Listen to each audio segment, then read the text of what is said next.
Let's quickly cut across to Meerut in Uttar Pradesh and listen into Prime Minister Narendra Modi. Hindustan का अव्वल दर्जा बनकर राज्य बनने का हमारी ताकत पड़ी हुई है। यहाँ पर प्राकृतिक संसाधन है, गंगा यमुना जैसे पवित्र धाराएं हैं, हमारे मेहनत किसान हैं, संकल्पबद्ध नौजवान हैं, तो घर गुजरने का वादा रखने वाला ये उत्तर प्रदेश। भाइयों बहनों, अब उत्तर प्रदेश को ऐसा रख करके हम देश का भला नहीं कर सकते। क्या कारण है? उत्तर प्रदेश के नौजवान को रोटी रोटी कमाने के लिए उत्तर प्रदेश छोड़ करके, बूढ़े माँ बाप को छोड़ करके, अपने खेत खलिहान छोड़ करके, गांव परिवार यार दोस्त छोड़ करके शहरों में गंदी नालियों के पास झुग्गी झोपड़ी में जिंदगी गुजारना का मजबूर करना, ये कितना बड़ा पाप उत्तर प्रदेश में हुआ है। और इसलिए भाइयों बहनों, आप उत्तर प्रदेश के लोग, आपने मुझे प्रधानमंत्री बनाया।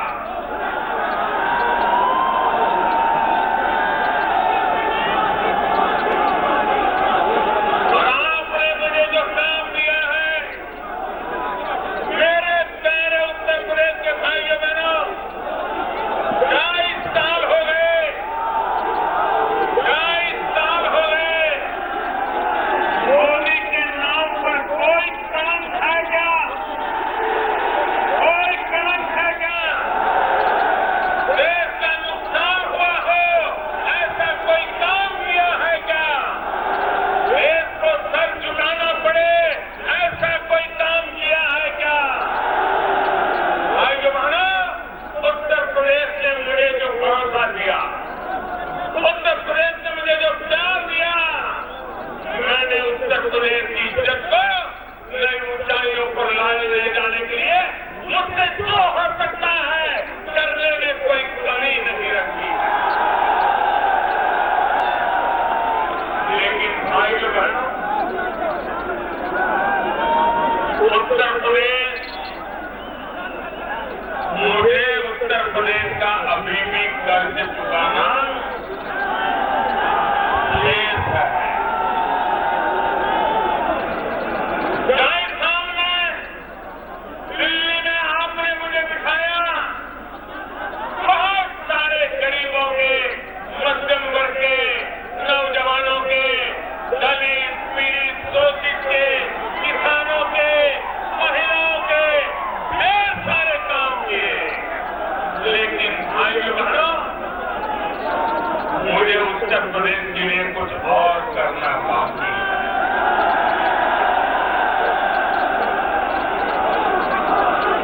मैं उत्तर प्रदेश में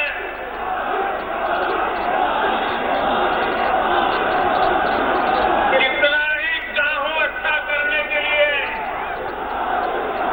लेकिन अगर यहाँ रुकावटें पैदा करने वाली सरकारें बैठी रही, तो दिल्ली से जो लाभ पहुंचाना है, वो लखनऊ में अटक जाएगा कि नहीं अटक जाएगा। ये लोग जिन्होंने अब तक उत्तर प्रदेश का भला नहीं होने दिया, उनके पास अटक जाएगा कि नहीं अटक जाएगा। जब तक लखनऊ में बैठी हुई उत्तर प्रदेश की सरकार को घर नहीं बेचते हैं, दिल्ली से जो भेज रहा हूं वो आप तक पहुंचेगा नहीं।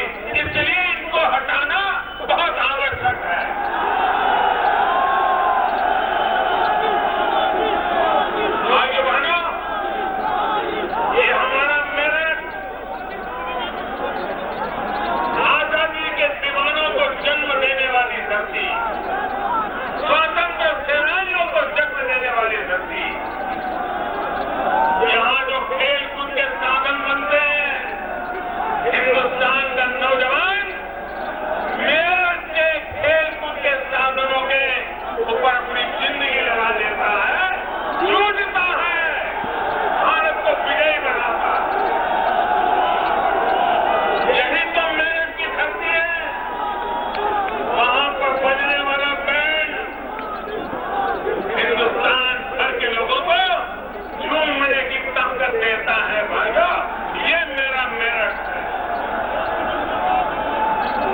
वो उत्तर प्रदेश को क्या बचा पाया।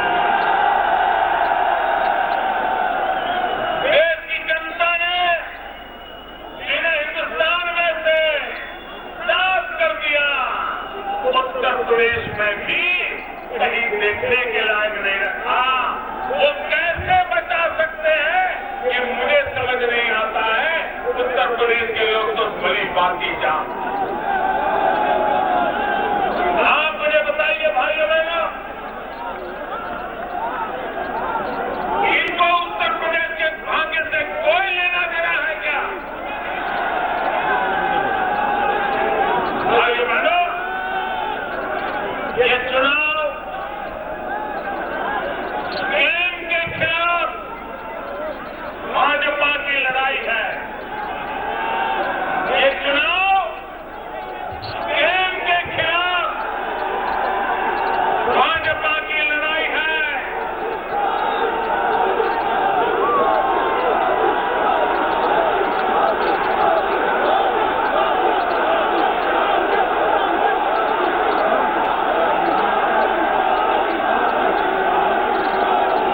स्कैम, घोटाले, स्कैम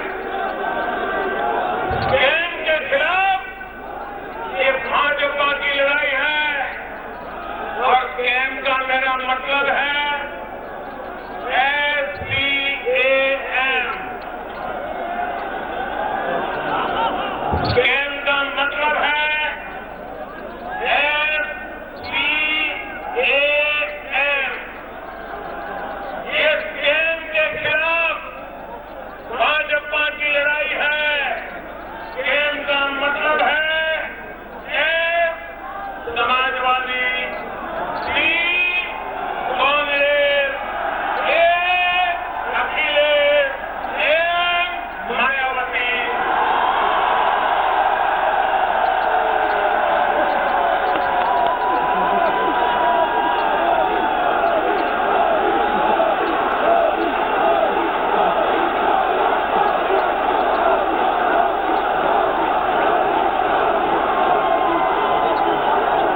उत्तर प्रदेश तय करे, आपको स्कैम चाहिए कि भाजपा का चाहिए? आपको स्कैम चाहिए कि कमल चाहिए? आपको स्कैम चाहिए कि यूपी का विकास चाहिए? आपको स्कैम चाहिए कि नौजवानों को रोजगार चाहिए? आपको स्कैम चाहिए कि उत्तर प्रदेश का विकास चाहिए? भाइयों बहनों, भाजपा की लड़ाई स्कैम के खिलाफ है। स्कैम का मतलब है समाजवादी, कांग्रेस, ये अखिलेश, मायावती, इनके खिलाफ हमारी लड़ाई। जब तक उत्तर प्रदेश को स्कैम से मुक्त नहीं करोगे, उत्तर प्रदेश में सुख चैन के दिन लौट करके नहीं आएंगे। और इसलिए भाइयों बहनों, मैं आपके पास विशेष आग्रह करते हुए आया हूं। मैं जनाब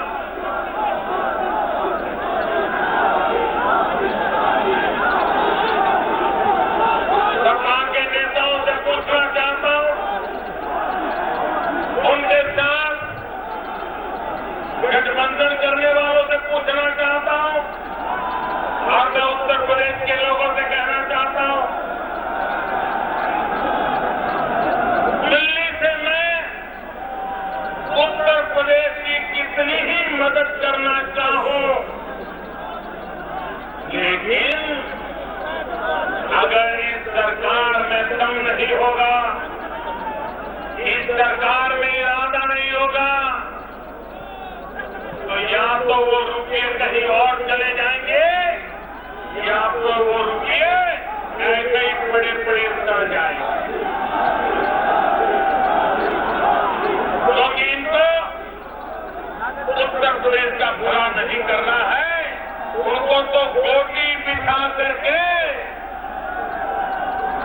अपनी सरकार बचानी है। आपने 2 महीने पहले देखा होगा, ये सपा के नेता कह रहे थे फलाना भ्रष्टाचारी है, फलाना एंटी सोशल है, फलाना खनन माफिया है, इसलिए मैं इनको निकालना चाहता हूं। और इस चुनाव में आपने देखा होगा 2 महीने पहले जिनको उन्होंने खनन माफिया कहा, गुंडागिर्दी की सरदारी करने वाला कहा, जमीनों का माफिया कहा, ये सपा वालों को उनको टिकटें क्यों देनी पड़ी? इस चुनाव में ऐसे लोगों को टिकट देने के लिए क्यों मजबूर? और इसलिए भाइयों बहनों, इनके इरादे नेक नहीं है। और इसलिए भाइयों बहनों, मैं आपको बताना चाहता हूं, गरीबों को बीमारी में सरकार की तरफ से मदद मिले, माताओं बहनों को बीमारी में मदद मिले, इसलिए भारत सरकार ने करीब 4,000 करोड़ रुपया ये यूपी सरकार को आरोग्य की सेवाओं के लिए, अगर बुजुर्ग लोग बीमार होते हैं तो उनको मदद करने के लिए दी है। मुझे बड़े दुख के साथ कहना पड़ेगा कि 2014-15 में 4,000 करोड़ में से 2,500 करोड़ रुपए भी खर्च नहीं कर पाए, और उसका भी हिसाब अभी तक देने से कतराते रहते हैं। 2015-16 में हमने सोचा उत्तर प्रदेश इतना बड़ा है, बीमारी के कारण मध्यम वर्ग का इंसान भी आर्थिक संकट में आ जाता है, तो हमने मदद 4,000 करोड़ से बढ़ा करके करीब 7,000 करोड़ कर दी। मुझे दुख के साथ कहना है कि 7,000 करोड़ करने के बाद भी साल बीत गया, 2017 आ गया, लेकिन भाइयों बहनों, 7,000 करोड़ में से भी 2,800 करोड़ से ज्यादा पैसे गरीबों के लिए खर्च नहीं कर सकते। जरा उत्तर प्रदेश सरकार बताए, क्या लोग बीमार हो, दिल्ली में बैठी हुई सरकार पैसे देती हो? कौन सी राजनीति थी कि आप इन पैसों को गरीबों की दवाई के लिए भी खर्च नहीं करते थे? आप देखते थे हमारी वोट बैंक वाला आएगा तो पैसे देंगे, लेकिन हमारी वोट बैंक वाला नहीं आएगा तो भले बीमार रहे, भले वो सरता रहे, उसको पैसे नहीं दिए जाएंगे। इसके कारण ये पैसे पड़े रहे। आप मुझे बताइए भाइयों बहनों, क्या बीमारी की भी जांच होती है क्या? क्या बीमारी का भी वोट बैंक होता है क्या? कोई भी बीमार हो उसको मदद मिलनी चाहिए कि नहीं मिलनी चाहिए? बीमारी में उसका हाथ बटाना चाहिए कि नहीं बटाना चाहिए? लेकिन ये उत्तर प्रदेश की सरकार हर चीज वोट बैंक की तराजू से तोलती रही है, और उसका नतीजा ये है कि भाइयों बहनों, उत्तर प्रदेश के भाग्य को ये लोग रुकावट बने हुए हैं।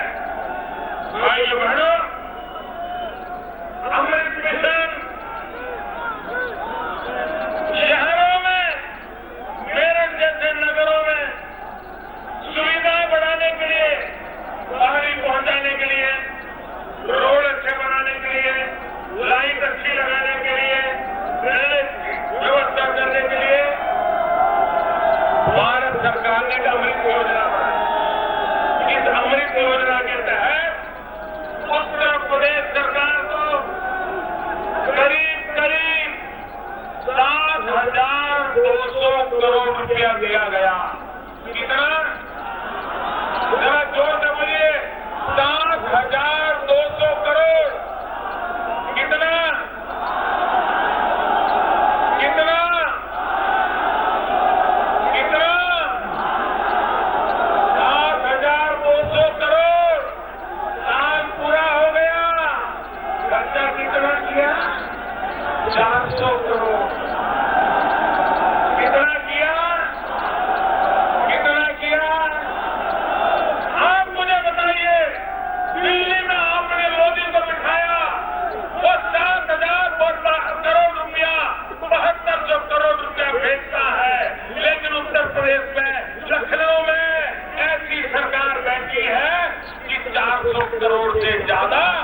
उत्तर प्रदेश की सरकार का पसीना छूट रहा था, उनको लग रहा था कि मोदी से पैसे तो ले रहे हैं, लेकिन हिसाब देना नहीं है, वो दिन चले गए। 7200 करोड़ रुपया उत्तर प्रदेश के नगरों के लिए दिल्ली सरकार अपने खजाने से दे और 400 करोड़ से भी ज्यादा हर जगह हो, इससे ज्यादा जनता के साथ धोखा क्या हो सकता है भाई बहनों। और इसलिए मैं कहता हूं ये सरकार रुकावट है, ये रुकावट को हटाना है, तब जाकर के विकास की संभावना है।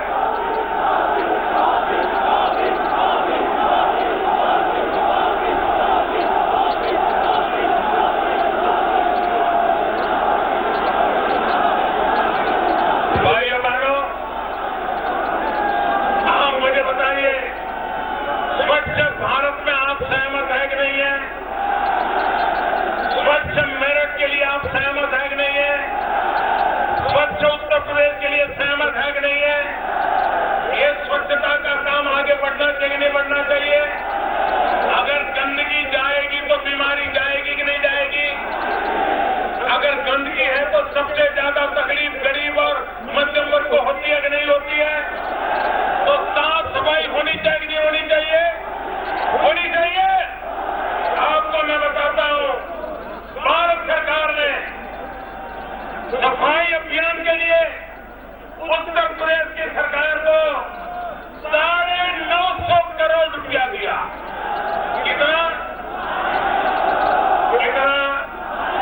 जोर से बोलिए, कितना? 950 करोड़। कितना?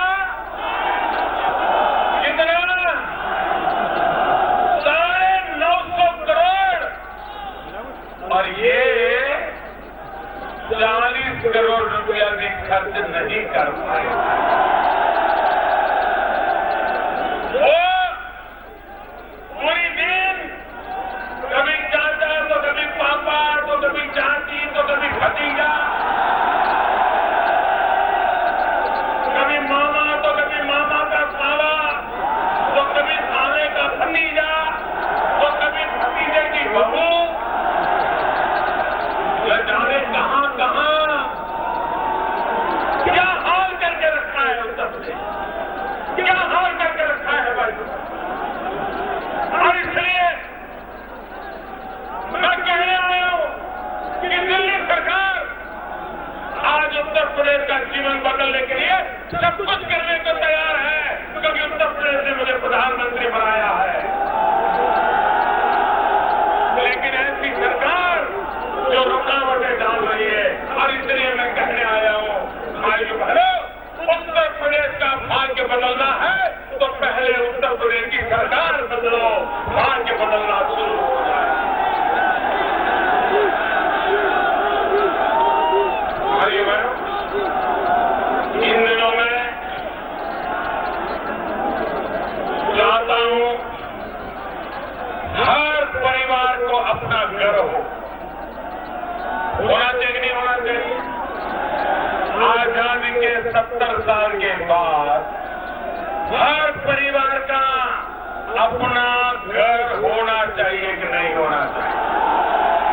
गरीब को भी अपना घर होना चाहिए कि नहीं होना चाहिए?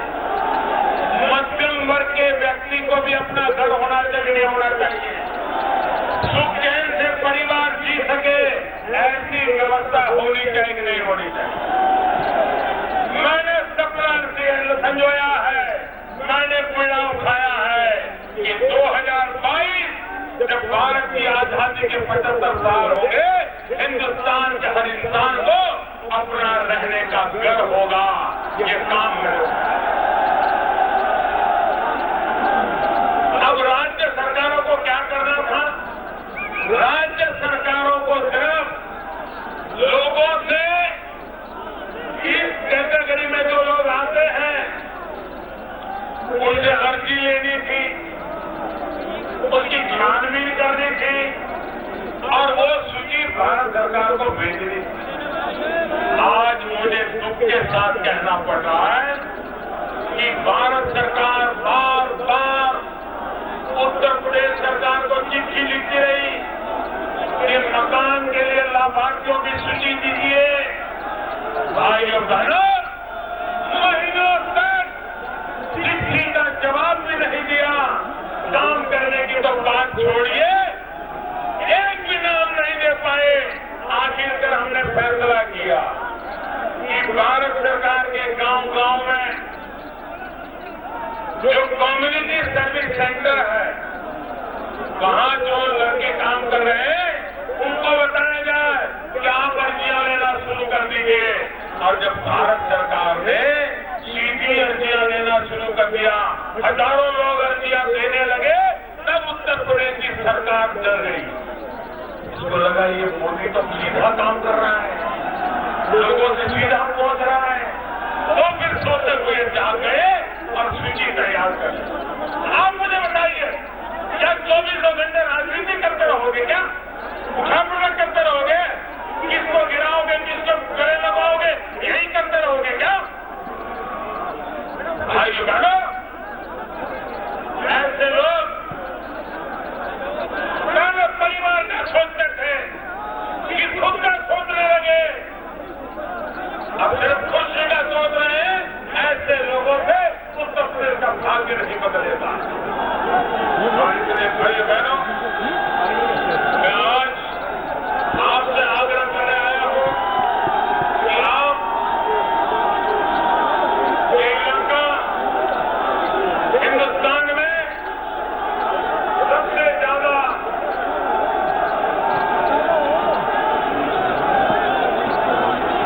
गन्ने की खेती करने वाला मेरा किसान,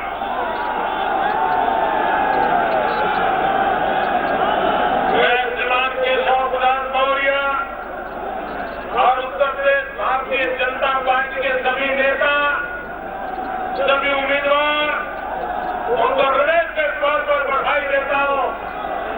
एक बहुत बड़ा फैसला उन्होंने किया है। उन्होंने कहा है कि उत्तर प्रदेश में भारतीय जनता पार्टी की सरकार बनते ही सबसे पहला काम जो लघु एवं सीमांत किसान है, उनका फसल का जो कर्ज है वो माफ करने का वादा ये मेरे उत्तर प्रदेश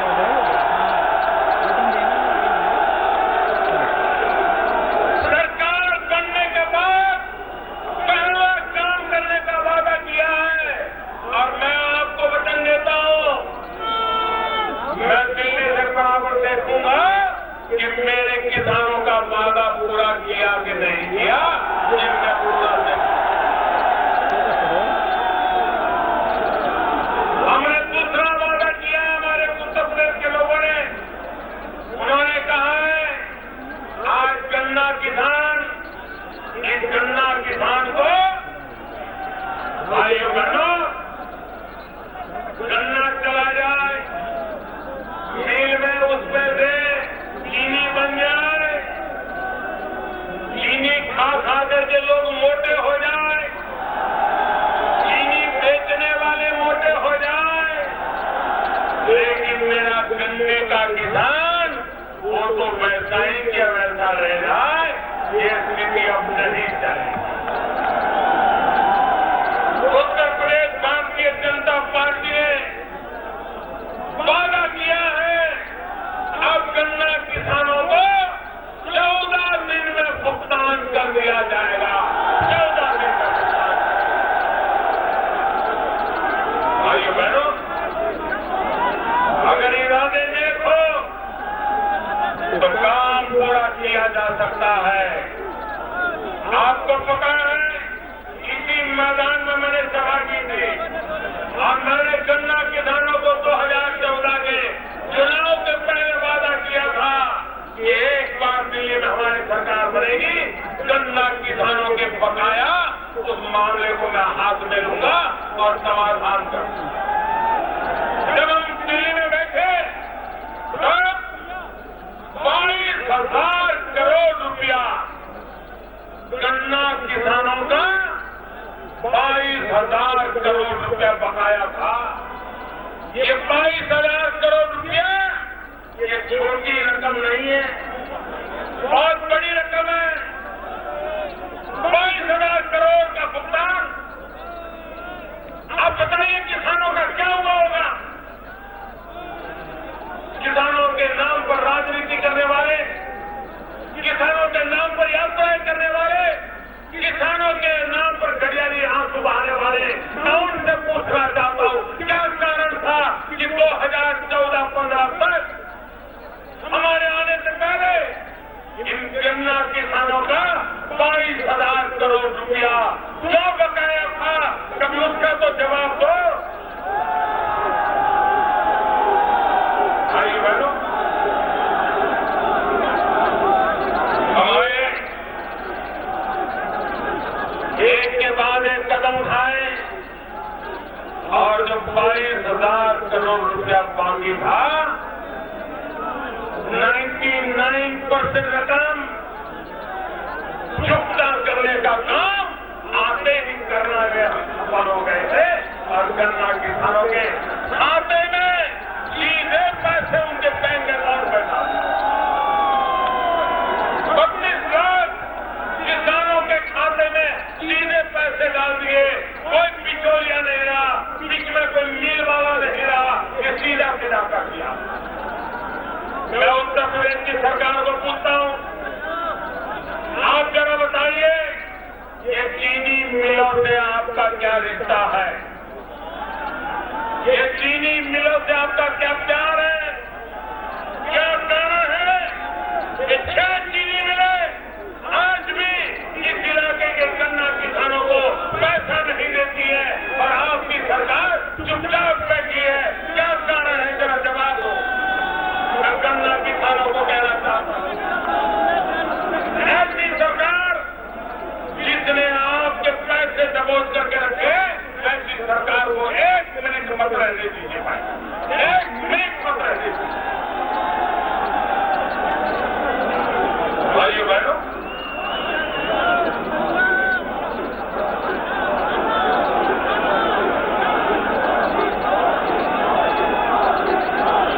उत्तर प्रदेश में भी धान की खेती होती है, उत्तर प्रदेश में गेहूं की खेती होती है।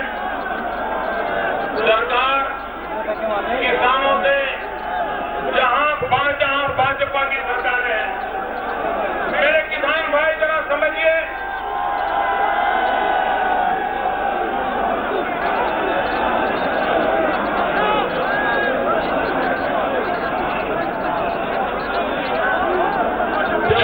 जहां भारतीय जनता पार्टी की सरकार है, वहां किसान जो पैदावार करता है, जो सरकार खरीदती है, चाहे धान की खरीदी हो, चाहे गेहूं की खरीदी हो, चाहे हरियाणा हो, छत्तीसगढ़ हो, मध्य प्रदेश हो, गुजरात हो, महाराष्ट्र हो, किसान जो पैदा करता है, करीब 60% से भी ज्यादा सरकार खुद उसको लेकर के किसानों को पूरा दाम देती है। क्या कारण है? क्या कारण है कि उत्तर प्रदेश की सरकार किसानों से सिर्फ 3% लेती है? 97% किसानों को उनके भाग्य पर छोड़ करके बाजार अगर टूट जाए तो मुफ्त में माल बेच देना पड़ता है। ये बात उत्तर प्रदेश की सरकार करती है। इसलिए भाई बहन, मैं आज आपसे आग्रह करने आया हूं कि उत्तर प्रदेश में ये जो प्रेम का खेल चल रहा है उसको पहचानिए और ये खेल का खेल हमेशा के लिए उत्तर प्रदेश में नेस्त नाबूद हो जाए, उसके लिए आप लोगों ने इस चुनाव में अपने वोट का सही उपयोग करके परिवर्तन लाना हो। भाइयों बहनों, 2014 में जिन लोगों का पराजय हुआ, सत्ता के सपने चूर चूर हो गए, अंग पार्लियामेंट बनेगी तो अपनी दुकान चलेगी, ये जो सोच रहे थे उन सबकी नैया डूब गई। और इसलिए हर चीज का विरोध करना। आप मुझे बताइए था, 40 साल से हमारे देश में 40 साल से वन रैंक वन पेंशन हमारे फौजी भाई बहन वन रैंक वन पेंशन इसके लिए मांग कर रहे थे। ये दिल्ली में कांग्रेस के नेता फौजियों की मीटिंग करते थे, फोटो निकलवाते थे, टीवी पर लाइव शो करते थे, फौजियों को गुमराह करते थे। वन रैंक वन पेंशन के नाम पर 40 साल से झूठ बोला गया। 40 साल तक फौजियों की आंखों में धूल झोंकी गई। भाइयों बहनों, हमने वादा किया था हम हमारे फौजियों को वन रैंक वन पेंशन देंगे, और आज मुझे गर्व के साथ कहना है 11-12 हजार करोड़ रुपयों का बोझ हर वर्ष हिंदुस्तान की सरकार की तिजोरी पर आएगा। लेकिन उसके बावजूद भी देश के लिए जान की बाजी लगाने वाले फौजियों के लिए वन रैंक वन पेंशन लागू कर दिया।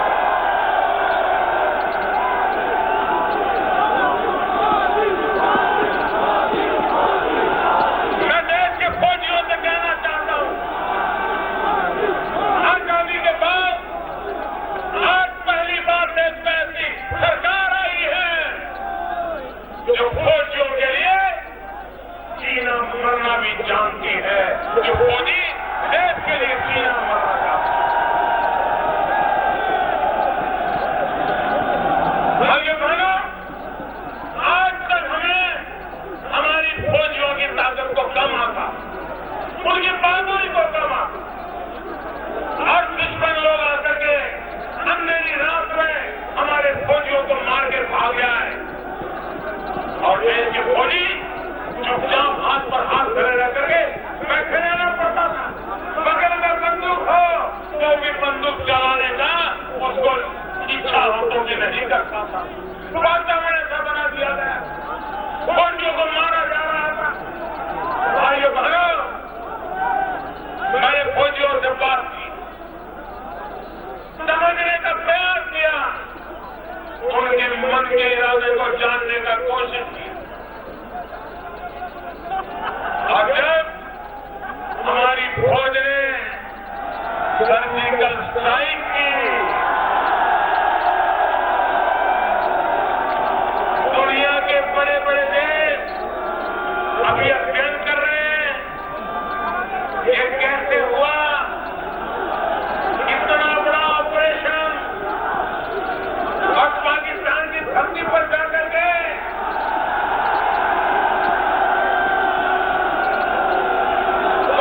पाई का हिसाब चुकता कर दिया। पाई का हिसाब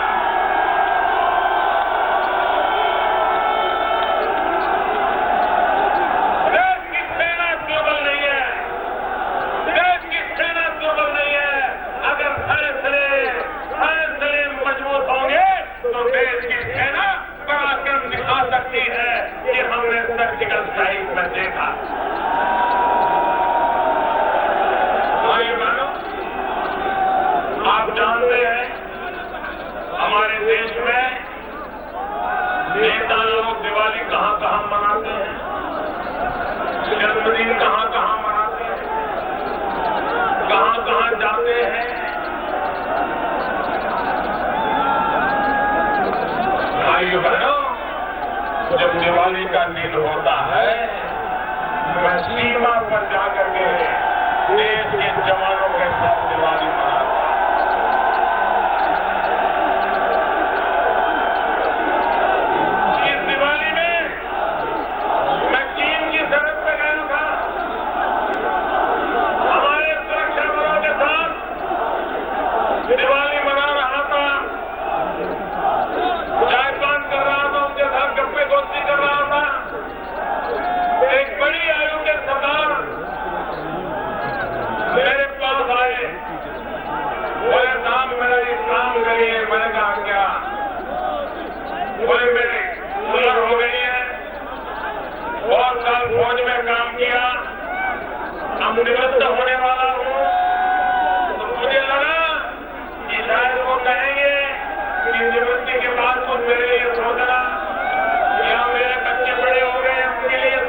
इच्छा है। मैंने कहा क्या? बोले मुझे भी पाकिस्तान की सीमा पर ड्यूटी दे दो, एक और सर्जिकल स्ट्राइक का मौका दे दो। निवृत्त होने से पहले मैं मां भारती के लिए कुछ करके जाना चाहता हूं, मुझे मौका दे दो।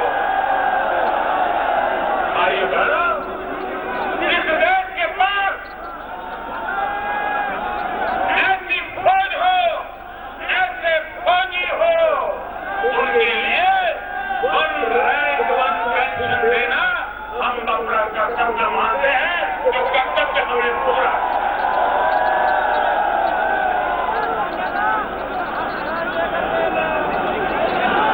लेकिन भाइयों बहनों,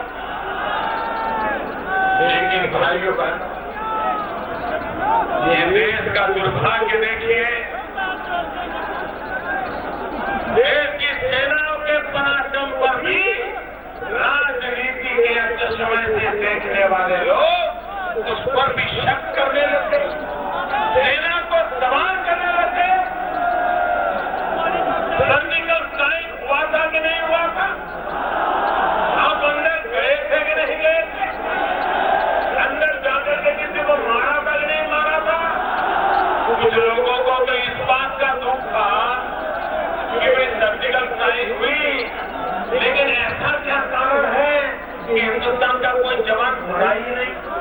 उनको दुख इस बात का था कि मेरे सारे जवान जिंदा वापस आए। इसका क्या ऐसे लोगों को देश की राजनीति करने का हक है क्या? देश का जवान जिंदा क्यों वापस आया, इसकी जिनको पीड़ा होती है, ऐसे लोगों को देश के नाम पर राजनीति करने का हक है क्या? राजनीति इतनी नीचे ले गई। और इसलिए भाइयों बहनों, मैं आज मेरठ की धरती पर यह अनुरोध कर आया हूं, उत्तर प्रदेश को विकास की नई ऊंचाइयों पर ले जाना है, हर खेत को पानी पहुंचाना है और नौजवान को हाथ में हुनर देना है, माताओं बहनों को सुरक्षा देनी है। और इसलिए मेरे भाइयों बहनों, उत्तर प्रदेश में परिवर्तन जरूरी है।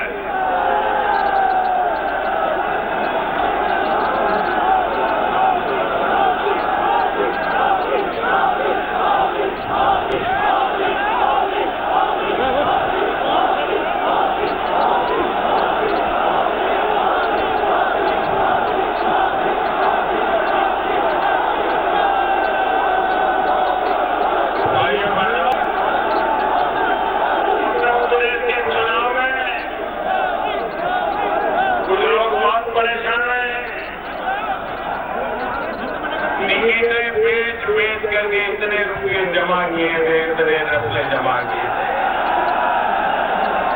कमरे के कमरे नोटों के बंडलों से भरे पड़े।